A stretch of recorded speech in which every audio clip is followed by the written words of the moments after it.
Hi hello नमस्ते everyone, कैसे हो आप सब। सुबह हो चुकी है और मैंने ना सुबह सुबह मेहंदी लगाई थी अपने हाथ पे। अब ना मेरी स्किन की प्रॉब्लम जा चुकी है, तो मेरा बहुत टाइम से मन कर रहा था मेहंदी लगाने का और काफ़ी अच्छी मेहंदी लगी है, सोचा आपको भी दिखा दूं। अब ये है मेरे पतिदेव का टावल जो उन्होंने पता नहीं किस तरीके से फाड़ दिया, और उनको ना मैं बार बार नए नए टावल ला कर देती रहती हूँ। अब टावल फट चुका है, लेकिन देखो उसका स्टिकर इन्होंने अभी तक नहीं निकाला। ये छोटी छोटी चीज़ें होती हैं आदमी लोगों के लिए, उन्हें लगता है कि कोई मैटर नहीं करती है चीज़ें, लेकिन लेडीज़ लोगों के लिए ना परफेक्ट करने के चक्कर में पूरा दिन ऐसे ही चला जाता है काम काम में। तो फाइनली चलो मैं इसको निकाल देती हूँ। पतिदेव बाथरूम में अपना सर धुल रहे हैं, वो नहा चुके थे, फिर उन्होंने शैम्पू वगैरह किया है बाद में, शायद उन्होंने अपने सर में तेल लगाया था। तो उनको मैं ये टावल देने के लिए जा रही थी, तो वो बाहर पे नहीं आया, तो फिर मैंने उनके ऊपर ही फेंक दिया।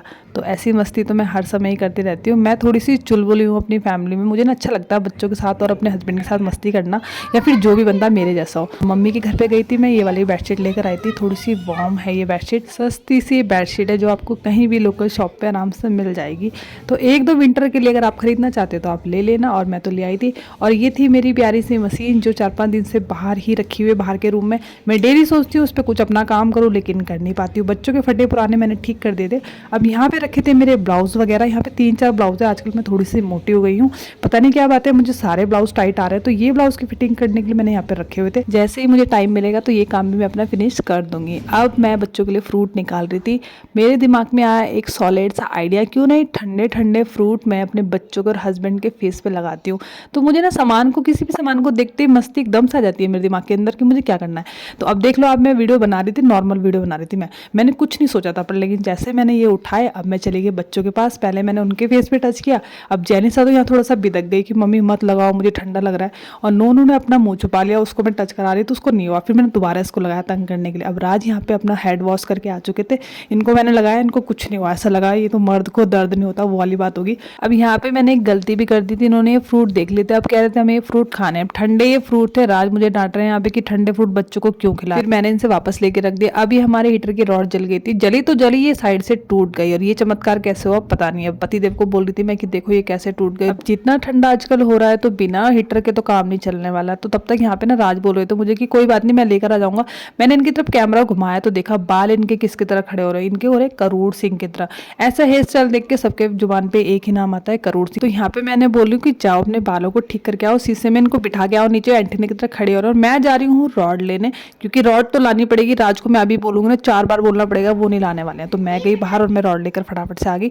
अब ये रखे थे अनार, तो मैंने सोचा अनार का ना थोड़ा सा जूस बना देते हैं। आज मैं ये अनार निकाल के रख देती हूँ, इनका जूस भी बन ही जाएगा। बहुत दिन से मुझे आलस आ रहा था ये काम करने में। अनार खाना मुझे बिल्कुल पसंद नहीं है, लेकिन अनार का जूस मुझे काफी टेस्ट लगता है। हमारे घर में जेनिसा अनार खाती है, बाकी अनार कोई नहीं खाता। तो इसी को मैंने कहा कि चलो ठीक है ये कराओ। और अपना अनार खाते खाते इसके हो गया दांत में दर्द, इसके दांत में ना अंदर से कीड़ा लग चुका है, कैविटी हो गई है। तो यहाँ पे होगी तो मैं रेडी। नो क्या बोल रहा था? प्लेन से? प्लेन से कि हेलीकॉप्टर से? प्लेन से। मम्मी मम्मी आ रही स्कूटी से, और दीदी और नोनू जा रहे हैं प्लेन से। अच्छा, बहुत सारी सीट रहती है। एक से एक बातें इन दोनों की। वो कह रही हेलीकॉप्टर से नहीं जाएंगे, वो कह रही प्लेन से जाएंगे, प्लेन से नहीं जाएंगे क्रैश हो जाएगा। तो ये बात ये हो रही थी सिर्फ कि ये कहते हैं हम किससे जाने वाले हैं, तो मैंने कहा हम हेलीकॉप्टर से जाएंगे, मजाक कर रही थी मैं। अब नोनू कह रही है हेलीकॉप्टर की आवाज़ नहीं आ रही बाहर से, और जैसा कह रही है क्रैश हो जाएगा अगर हम हेलीकॉप्टर से जाएंगे। तो ना प्लेन से ना हेलीकॉप्टर से हम जा रहे हैं अपने 2 पहियों की जोंगा से, यानी मेरी धनौरानी से।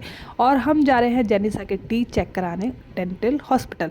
अब डेंटल हॉस्पिटल तो आसपास ही था, तो हम इसलिए स्कूटी से ही निकल के, हमने कार वार लेना जरूर नहीं समझा। मैंने थोड़ा सा सामान लिया था रास्ते से, जो मुझे हाथ में पैकेट ऐसे ही पकड़ना पड़ा, और मैं सोच रही हूँ यार इसको ऐसे कैसे पकड़ के लेके जाऊँ, मैं पीछे सीट भी नहीं हो रही थी। अब हम पहुँच गए थे ये क्लिनिक पे, और क्लिनिक ना देखने से तो बहुत अच्छा लग रहा था। बाहर जितना अच्छा था अंदर ही उससे भी अच्छा था। सीढ़ी पे ना कुछ नाम लिखे हुए थे जो काफ़ी ज़्यादा क्यूट लग रहे थे मुझे। हॉस्पिटल में मुझे ना काफ़ी डर लगता है हॉस्पिटल के गेट को, या हॉस्पिटल के जो बाहर उनका बोर्ड होता है उसको देख के, लेकिन मुझे डेंटल क्लिनिक में बिल्कुल डर नहीं लगता। पता नहीं क्या बात है, मुझे ऐसा लगता है घर जैसी बात है। और आप देखो उन्होंने बिल्कुल घर जैसा यहाँ पे बना भी रखा था। ये क्लिनिक जितना क्यूट है ना, इसकी डॉक्टर उतनी ही ज़्यादा क्यूट थी, और उन्होंने बच्चों से मुझसे इतने प्यार से इतने अच्छे से बात करी, और वो ना न्यूली मैरिड थी। और सबसे गंदी चीज़ मुझे बस यहाँ पे ये बोर्ड लगे, क्योंकि ना ये बोर्ड वैसे मैं मानती हूँ मजबूरी में है लोगों की, पर वो बच्चे डर जाते हैं, छोटे बच्चे जाते हैं ना, तो वो एक आँख किसी की बाहर निकली थी, कोई टीथ बाहर था, किसी का पूरा जबड़ा बाहर था, ये चीज़ थोड़ी सी बेकार थी। अब भैया ने यहाँ पे जेनिसा का टीथ चेक कर रहे थे, जेनिसा का उन्होंने ना पूरे टीथ का एक्सरे लिया है।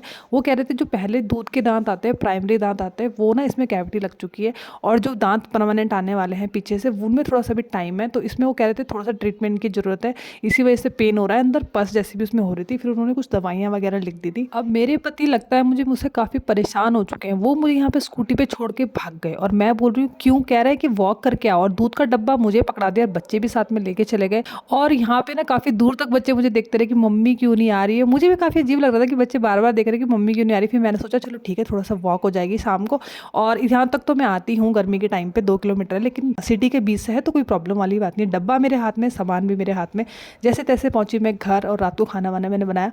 अब नोनू देखो यहाँ पे क्या नाटक कर रही है।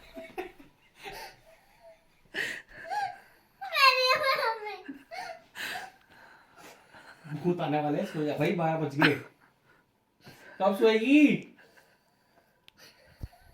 क्या है ये नमूना? क्या पता। अब राज ना यहाँ पे सोने की कोशिश कर रहे हैं, हमें भी काफ़ी नींद आ रही है। नोनू यहाँ पे नौटंकी कर रही है कि उसे खेलना है, उसे बिल्कुल नहीं सोना है।